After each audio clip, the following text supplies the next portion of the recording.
Si me preguntan cómo estoy, estoy confiando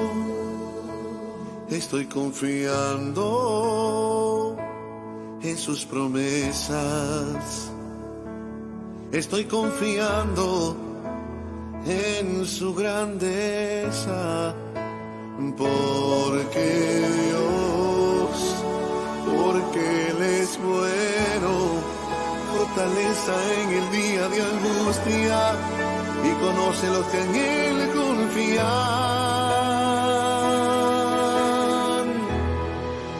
Confío en sus promesas, confío que lo hará. Dios les bendiga, hermanos, tengan todos muy buenos días. Es una bendición poder estar nuevamente con ustedes para realizar y llevar a cabo nuestro programa Gotas de Enseñanza. De verdad, agradecerle a nuestro Creador, agradecerle a Dios por este tiempo hermoso que nos permite poder llegar hasta lo más íntimo de sus hogares, y de verdad que es un privilegio poder estar hoy en esta preciosa mañana, un comienzo de semana. Y antes de entrar en detalles y entrar en materia, hermanos, que hiciéramos una oración primero, agradeciéndole a nuestro Dios por este tiempo que nos ha permitido y que nos ha regalado hasta este día. Padre, en el nombre poderoso de Jesús, te agradecemos, papito bueno, por este tiempo que nos está regalando, por este tiempo que nos permites poder estar hoy en esta mañana, poder compartir tu palabra, poder traer esta enseñanza, y así verdaderamente, bendito Señor, poder agradecerte de todas las bondades que tú tienes para con cada uno de nosotros. Permítenos, bendícenos, Señor, con tu buena palabra, ayúdanos y auxílianos, Señor, para poder exponerla en esta oportunidad. En el nombre de Jesús, amén y amén. Bien, el viernes pasado dimos inicio a una serie que hemos titulado Principio de Dolores. Por el simple hecho, hermanos, es por la situación que tú y yo estamos viviendo hoy en estos días. Sentí yo en mi corazón y en mi espíritu poder tocar este tipo de temas, que son los principios de dolores. Y para ello, para retomar lo que comentábamos el día viernes, quisiera que leyéramos este verso nada más a manera de introducción, que fue en lo que nos basamos para poder introducirnos en lo que al tema se refiere. El día viernes, hermanos, ahí teníamos el tema Principio de Dolores. El día viernes leíamos Mateo capítulo 24, versículo 5, donde dicen: porque vendrán muchos en mi nombre, diciendo yo soy el Cristo, y a muchos engañarán. Y oiréis de guerras y rumores de guerras. Mirad que no os turbéis, porque es necesario que todo esto acontezca, pero aún no es el fin. Porque se levantará nación contra nación, y reino contra reino, y habrá pestes y hambres y terremotos en diferentes lugares. Y todo esto será principio de dolores. Ahora bien, Gálatas capítulo 4, versículo 19, hablando el apóstol Pablo, decía: hijitos míos, por quienes vuelvo a sufrir dolor de parto hasta que Cristo sea formado en vosotros. Entonces, el día viernes, en esa ocasión, lo que hablábamos y lo que decíamos, hermanos, era de que habíamos tirado una línea de tiempo donde podíamos nosotros ubicar que el principio de dolores estaba comenzando desde la Primera Guerra Mundial. Vimos oír rumores de guerra, pestes, hambrunas. Entonces, por eso nosotros nos ubicábamos en ese plano de que los principios de dolores comenzaron a partir de la Primera Guerra Mundial para acá. Ahora bien, lo que está sucediendo hoy en día, en el año 2020, es que los dolores se han intensificado y se están apresurando cada día más. Entonces, cuando tú y yo nos damos cuenta y podemos ver esa situación, podemos llegar a la conclusión de que algo está, hermano, por ser parido. Ahora, cuando la Biblia habla de principios de dolores, y no me voy a querer entrar en esto, sino que quizás lo vamos a dejar un poco aparte. Cuando la Biblia habla de principios de dolores, ¿quiénes son los que van a parir? ¿Quiénes son los que hablan de parto? Y cuando tú lees la Escritura te das cuenta que quienes están hablando de parto es la tierra misma, es la creación misma, es el apóstol Pablo y somos nosotros mismos. Pero ese tema lo vamos a dejar un poco aparte porque ya tiene que ver con lo que es lo que se va a parir. Ahorita lo que me interesa nada más es ver lo que van a ser los principios de dolores. Esa situación de qué es lo que va a parir la tierra, qué va a parir, la creación, qué es lo que está por parir nosotros mismos, dice la Escritura. Y de lo que hablaba el apóstol Pablo, que era hasta que vuelva a tener dolores de parto, hasta que Cristo sea formado en vosotros. Se estaba hablando de hijos espirituales, hermano. Pero bien, como decimos, ese va a ser un tema aparte que vamos a ver posteriores, pero lo que me interesa y me llama la atención ahorita es el hecho de los principios de dolores. Y el día viernes hablábamos, hermano, que habíamos tirado una línea de tiempo.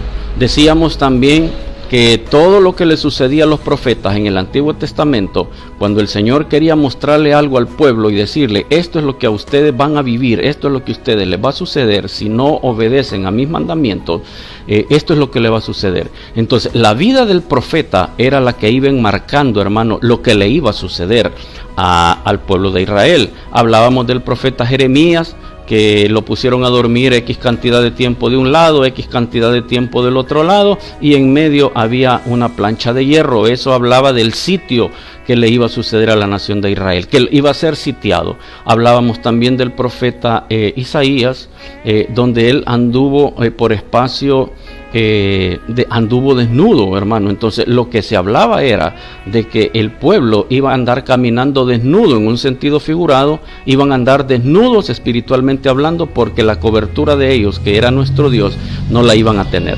Entonces, basado en eso, yo quisiera, hermano, a partir de este momento empezar a hablarle de la vida del profeta, Elías. Tirar una línea de tiempo, que fue lo que le sucedió al profeta Elías, porque reconozcamos algo, el único profeta que aparece ahí que fue arrebatado, que fue llevado en un rapto, por así decir, y que no vio muerte, fue el profeta Elías. Entonces me llama poderosamente la atención eso, por el hecho de que la iglesia lo que está esperando es el rapto. Ahora lo que vamos a ver es qué sucedió antes del arrebatamiento del profeta Elías. Si esa es la línea de tiempo que vamos a tirar, y es lo que estamos viendo, qué le sucedió al profeta antes de ser arrebatado, hermano. Entonces la iglesia está en ese punto, está por ser arrebatada, pero necesitamos ver qué fue lo que le sucedió al profeta Elías, para ver si eso es lo que la iglesia, tú y yo, es lo que estamos pasando hoy en día, verdaderamente, para irnos enfocando en lo que es el final de los tiempos. Si tú quieres, a esto la gente le llama escatología, pero cuando se oye de la palabra escatología, a saber de qué va a decir y eso. No. La palabra escatología viene escatos, final de tiempos. Tú sabes, el logos, estudio, es letra. Entonces lo que dice ahí, que es el estudio del final de los tiempos. Eso es lo que es escatología. Pero bien, dejemos eso a un lado. Entonces me interesa, hermano, que entendamos algo. Yo quisiera ver que el profeta Elías hizo milagros antes de ser arrebatado, pero también quisiera hacer una alegoría o una comparación entre cada una de las iglesias, cada milagro con cada iglesia de las que habla el libro de Apocalipsis. Y para entrar ya en materia, quisiera, hermano, que fuéramos mira, hay una línea de tiempo en la vida del profeta Elías. Son 7 milagros realizados, pero cada milagro es para hacer despertar a cada una de las 7 iglesias del Apocalipsis. Entonces, eso es lo que yo quiero, hermano, con la ayuda del Espíritu Santo, poder darme a entender, poder traerte esta enseñanza para que verdaderamente nos demos cuenta si eso que le sucedió a Elías en comparación con las iglesias, ese es el tiempo que tú y yo estamos viviendo. Entonces, poderosamente la atención, ¿qué me quiere decir, hermano? Simple y sencillamente, esto que nos ha venido ahorita, esta pandemia, esta situación de encierro, esta situación de pretribulación, esta situación de problemas, esta situación de angustias, de aflicciones, es con el único propósito que la iglesia despierte de ese sueño en el que ha caído. Es una bendición. Muchos de los que quizás ya no orábamos, nos vamos a incluir, hermano, fervientemente, hoy lo estamos haciendo. Muchos que quizás no adorábamos, muchos que quizás no alabábamos el nombre del Señor, hoy lo estamos haciendo. ¿Por qué? Por el simple hecho, hermano, de que la misma situación que estamos viviendo de esta pandemia nos ha hecho reflexionar, nos ha hecho reaccionar, nos está haciendo, hermano, volver verdaderamente a lo que es la Escritura para poder ver lo que era la iglesia del principio. Entonces, lo que necesitamos verdaderamente es someternos a Dios, buscar la presencia del Señor y que Él nos guíe. Y ahora, lo que sí yo estoy seguro, hermano, es que todo esto que ha venido es para despertar a la iglesia.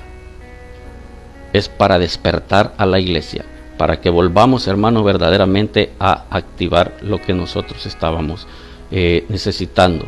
Y es por el amor que Dios nos tiene que Él ha permitido todo esto. Pero bien, volvamos acá entonces. Si tú puedes notar, no creo que vayamos a terminarla, hermano. Son 7 milagros, son 7 iglesias y cada uno de ellos vamos a tocar, tal vez no a profundizar, pero sí vamos a tocar algunos puntos importantes. Dentro de ellos yo quisiera, fíjate bien, mira cómo dice ahí. Si tienes tu Biblia a la mano, la tienes ahí en papel o la tienes en tu dispositivo, busca Primer Libro de Reyes, capítulo 17. Primer Libro de Reyes, capítulo 17, vamos a ver eso primero. Primer Libro de Reyes, capítulo 17, vamos a leer de los versículos del 1 al 6. Primer Libro de Reyes, capítulo 17, versículos del 1 al 6. Mira cómo dice la Escritura. Entonces Elías Tisbita, que era de los moradores de Galaad, dijo a Acab: vive Jehová Dios de Israel, en cuya presencia estoy, que no habrá lluvia ni rocío en estos años, sino por mi palabra. Y vino a él palabra de Jehová diciendo: apártate de aquí y vuélvete al oriente y escóndete en el arroyo de Querit, que está frente al Jordán. Beberás del arroyo, y yo he mandado a los cuervos que te den allí de comer. Y él fue e hizo conforme a la palabra de Jehová, pues se fue y vivió junto al arroyo de Querit, que está frente al Jordán. Y los cuervos le traían pan y carne por la mañana y pan y carne por la tarde, y bebía del arroyo. Importante, hermano, este punto, por el simple hecho de que lo primero que sucede acá es que el Señor le habla a su profeta, y lo primero que le dice es: viene sequía. Pero le estaba dando la instrucción de que él tenía que irse al arroyo de Querit, porque le dice: viene sequía. Ahora, si yo te pregunto, hermano amado, para ti, ¿qué significa sequía? ¿Qué significa sequía? Sequía viene a ser un concepto o un sinónimo, si tú quieres. Anoté algunas cosas por acá. De tiempos de escasez. Sequía puede ser tiempos difíciles. Sequía puede ser, hermano, a lo que muchos están hablando hoy en el ámbito político a nivel mundial, de una recesión económica. Eso es lo que estamos hablando. De eso es lo que se trata. Y si tú quieres, de eso pudiéramos poner como ejemplo que eso significa sequía. Momentos áridos, momentos, hermano, donde verdaderamente nos angustiamos, porque como que sentimos que hay una presión sobre nosotros por esos tiempos de sequía. Pero nota, la primera situación que se le da al profeta es que dice que venía una sequía, según lo que leímos en la Escritura. Ahora bien, pero esto sí me llama poderosamente la atención. Y me gusta, hermano, porque cuando la Escritura, cuando la palabra del Señor nos insta a nosotros a poder hacer algo, fíjate esto, en cuya presencia estoy, que no habrá lluvia ni rocío en estos años. No fueron horas, no fueron días, no fueron meses, sino dice la palabra que fueron años. Ahora, ¿qué es lo interesante, hermano, y lo que hay que hacer notar en esta situación? Que el Señor a sus siervos, venía una sequía, pero ya tenía destinado el lugar donde lo iba a llevar. Pero qué interesante es esto que viene a continuación, hermano, porque dice la palabra que le dijo: apártate de aquí y vuélvete al oriente y escóndete en el arroyo de Querit, que está frente al Jordán. Ahora, nota esto, Querit dice que estaba frente al río Jordán. Y el río Jordán, cuando tú lo buscas, el río Jordán significa el que desciende, significa el que se humilla, significa humillación. Entonces, ¿hasta dónde lo estaba llevando el Señor primeramente? Lo estaba llevando que se pusiera enfrente de un lugar de humillación.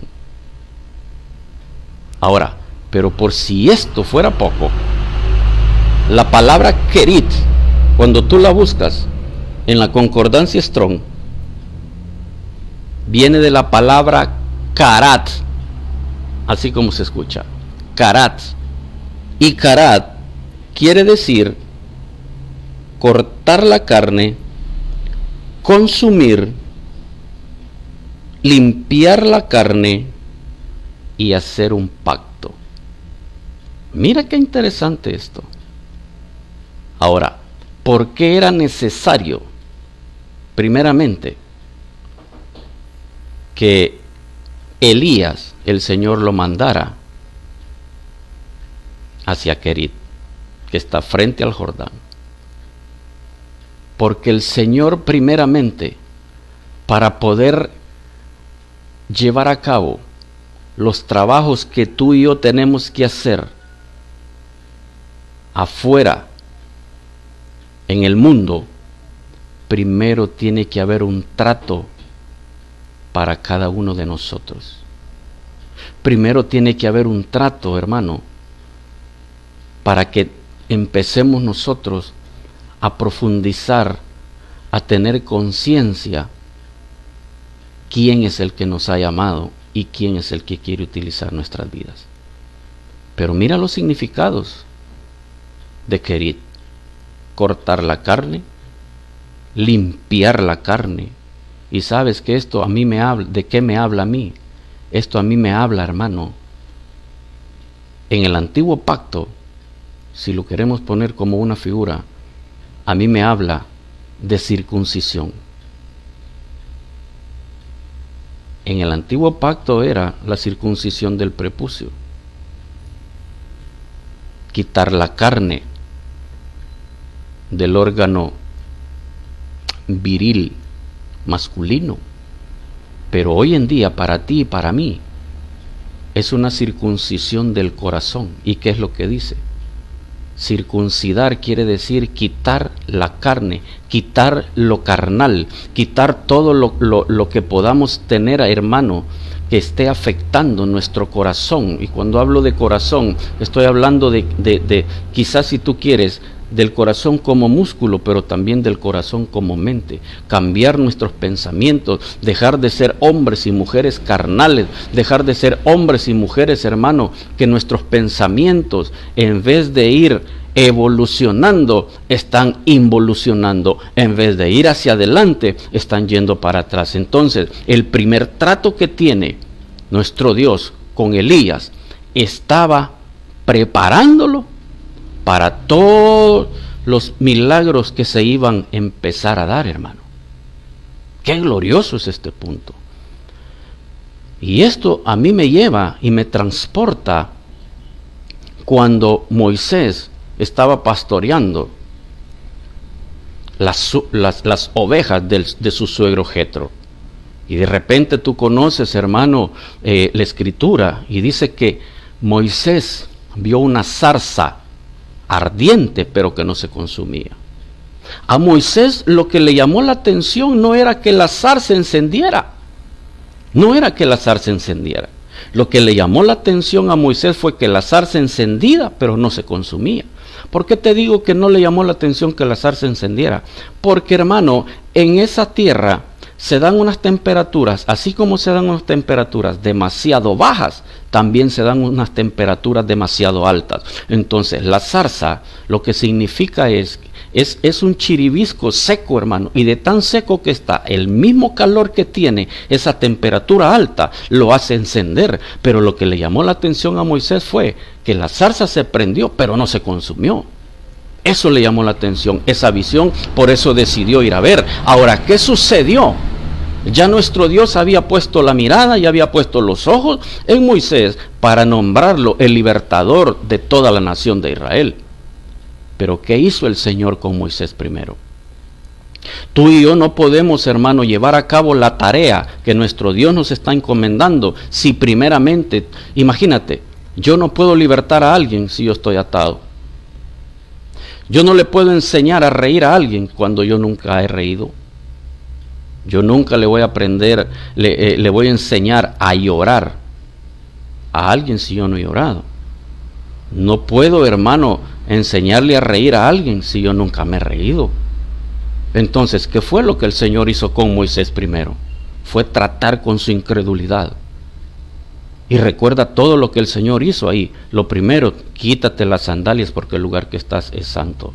El lugar que estás pisando es tierra santa. Quítate las sandalias. Lo que primero que tenemos que hacer, hermano, es quitarnos el caminar del mundo. Esos pies que en vez de correr hacia hacer el bien, esos pies nos han llevado a correr, hermano, para desarrollar el mal. Entonces lo que tenemos que quitar cuando estamos delante de la presencia del Señor es ese caminar mundano que tenemos, hermano.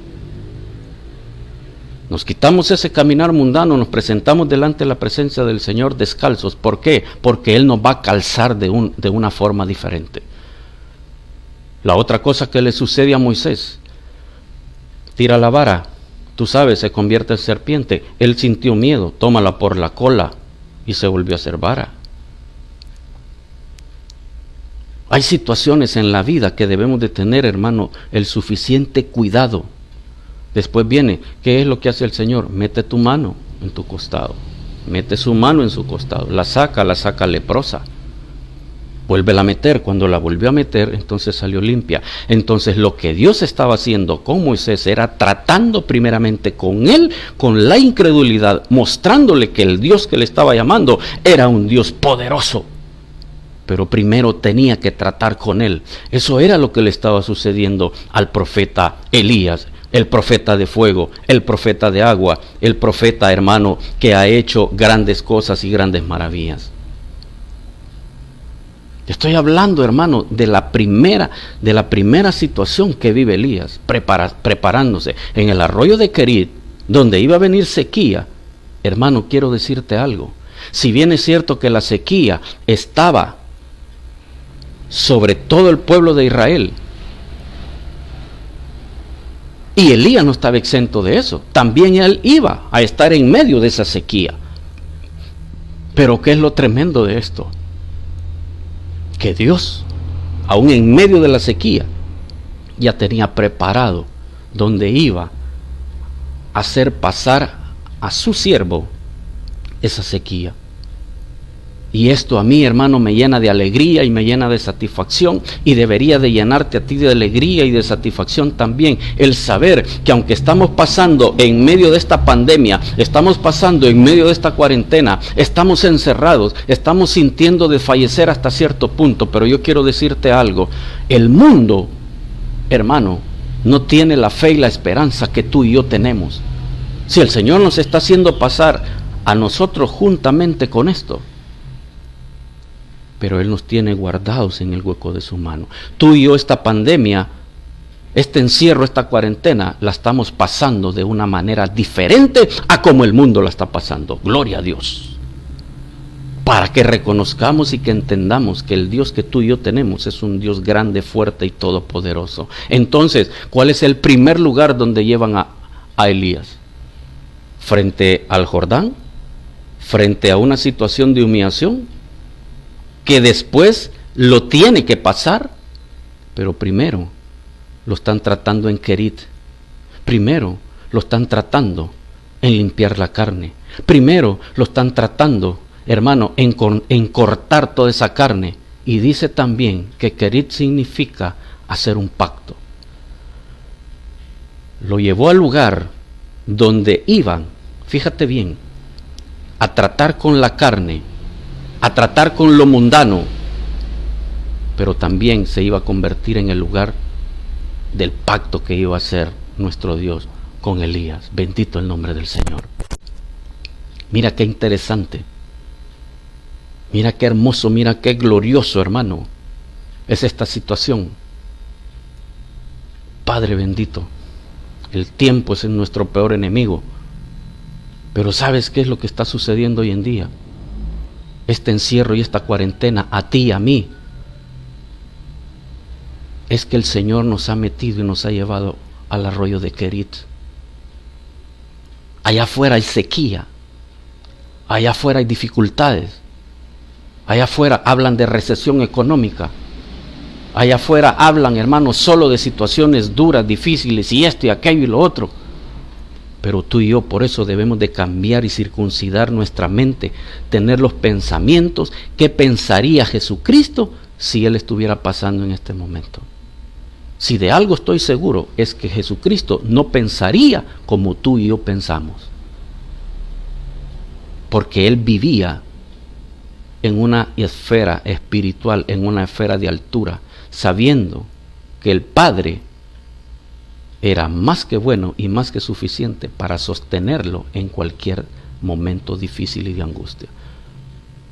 Quiero que esta mañana te quede, hermano, grabado en tu corazoncito y en tu mente, que nos metieron al arroyo de Kerit para tratar nuestra carne, para limpiar nuestra carne. Pero en el arroyo de Kerit estamos bebiendo del arroyo cuando allá afuera hay resequedad, cuando allá afuera hay problema. Porque sin temor a equivocarme te voy a decir, aunque estés en el arroyo de Kerit, si Él nos mandó a encerrarnos, hermano, del arroyo de Kerit, vamos a beber agua y los cuervos nos van a llevar carne en la mañana y en la tarde. Y te aseguro que ahorita tú y yo no tenemos problemas porque no hay comida, no, tenemos problemas por el sobrepeso, hermano. Y nuestro pastor decía ayer, tengamos cuidado, cuidemos el templo y morada del Espíritu Santo, seamos buenos administradores, no solo del dinero, sino de la provisión que Dios nos ha mandado. Mira si no es grande la misericordia del Señor.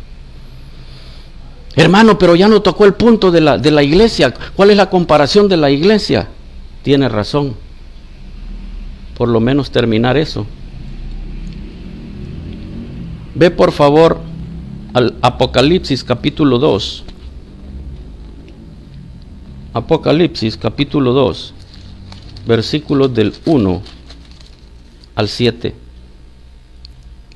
Apocalipsis 2, del 1 al 7. Leamos juntos.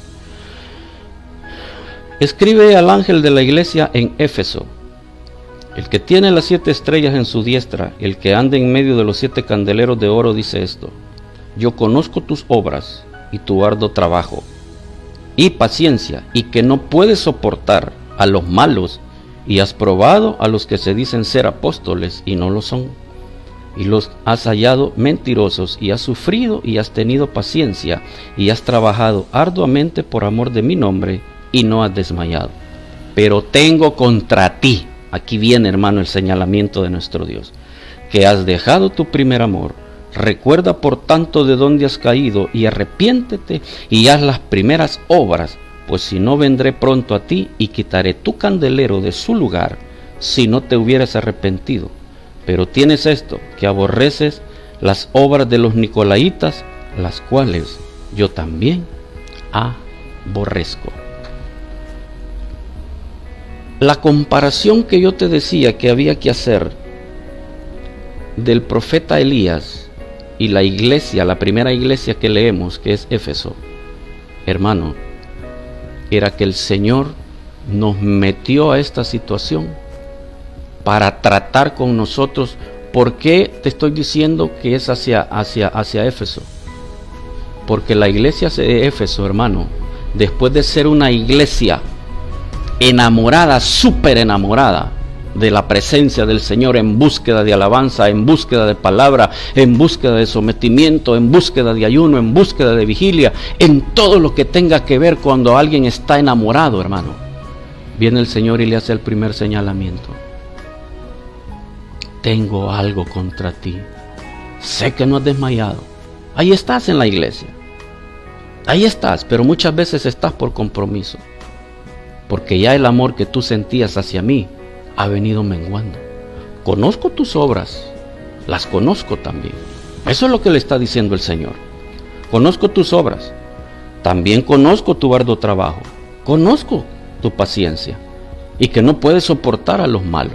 Todo eso lo conozco, pero tengo algo contra ti, que has dejado tu primer amor. Entonces, ¿por qué la iglesia de hoy en día, si tú te identificas o nos identificamos, por qué la iglesia de hoy en día ha perdido el primer amor?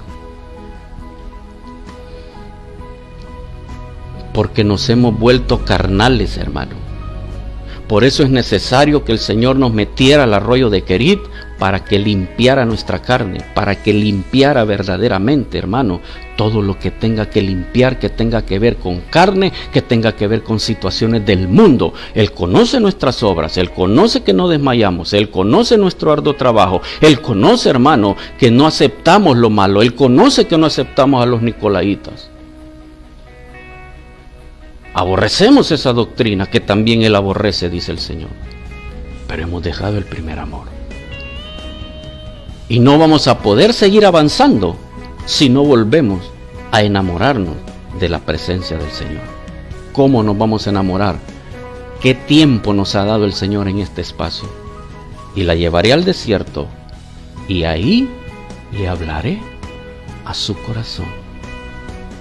Oh, gloria a Dios, hermano. Qué preciosa palabra.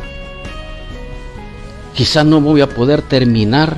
Imagínate, esta es la primera entrada.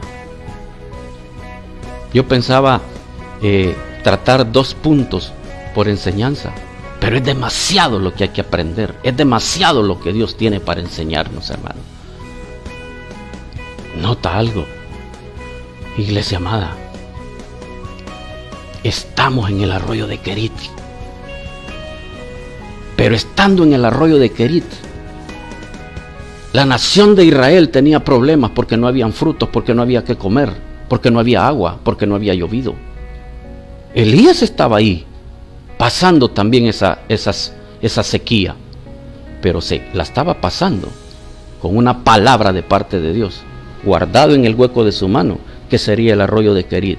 Pero si lo tenía en el hueco de su mano, era para empezar a formarlo, era para empezar a darle la forma, era para empezarle a quitar todo aquello, hermano, que no le iba a ayudar en todo lo que tenía que empezar a correr hacia adelante. Oh, gloria al Señor, hermano. Qué preciosa palabra. Qué palabra, hermano, que verdaderamente viene a levantarnos el ánimo. Me voy a quedar hasta aquí por la situación tiempo, pero verdaderamente yo quiero dejarte esta palabra de parte del Señor. Si nos hemos alejado y necesitamos que nuestro corazón sea cambiado, sea cortada la carne, sea limpio nuestro corazón, cuando eso suceda, entonces vamos a entrar en pacto, porque querer también significa hacer un pacto. Ahí donde estás, hermano, por favor, si estás ahorita en ese encierro, imagínate que tú y yo somos el profeta Elías, que estamos en Kerit, estamos bebiendo del arroyo, cuando allá afuera nadie está bebiendo ni comiendo del arroyo. Bebemos del arroyo y en el mismo arroyo nos manda cuervos. Puede ser el hombre con el alma más negra, pero si Dios tiene que bendecir a uno de sus hijos, aún hasta el mismo diablo, que el Señor lo reprenda, hasta él puede utilizarlo para bendecir a sus hijos. Y eso debemos de tenerlo, hermano, bien guardado en nuestro corazón. Que Dios nos bendiga, hermano, en esta mañana. Que Dios nos bendiga en este tiempo. Y recuerda, léelo ahí en tu casa despacito. Es el primer punto que estamos tocando. Es el primer punto que estamos tocando. Pero nota algo, aún en medio de esa sequía, el Señor mandó una provisión sobrenatural para guardar a su profeta. ¿Cómo no nos está dando a nosotros de una forma sobrenatural para sustentar a su pueblo, para sustentar a sus hijos? Quédate en casa. Si no es necesario de salir en casa, no salgas, por favor. Disfruta ahí con tus hijos. Disfruta. Estamos en Kerit y recuerda, Kerit es para limpiar nuestra carne. ¿Por qué? Porque necesitamos volver al primer amor para poder hacer las obras que Dios nos va a mandar a hacer. Primero el trato es con nosotros para que nosotros después podamos dar de lo que Dios nos ha dado. Gracias, hermano, por haber estado hoy en este tiempo por ahí. Nos vemos el día de mañana, primeramente Dios, para seguir con la línea de tiempo del profeta Elías y las 7 iglesias de Apocalipsis. Que el Señor te bendiga.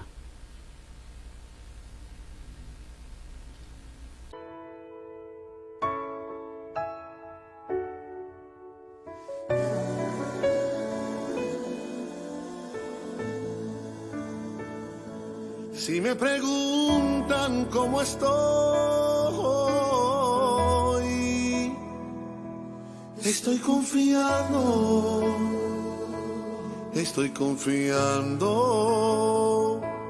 en sus promesas, estoy confiando en su grandeza, porque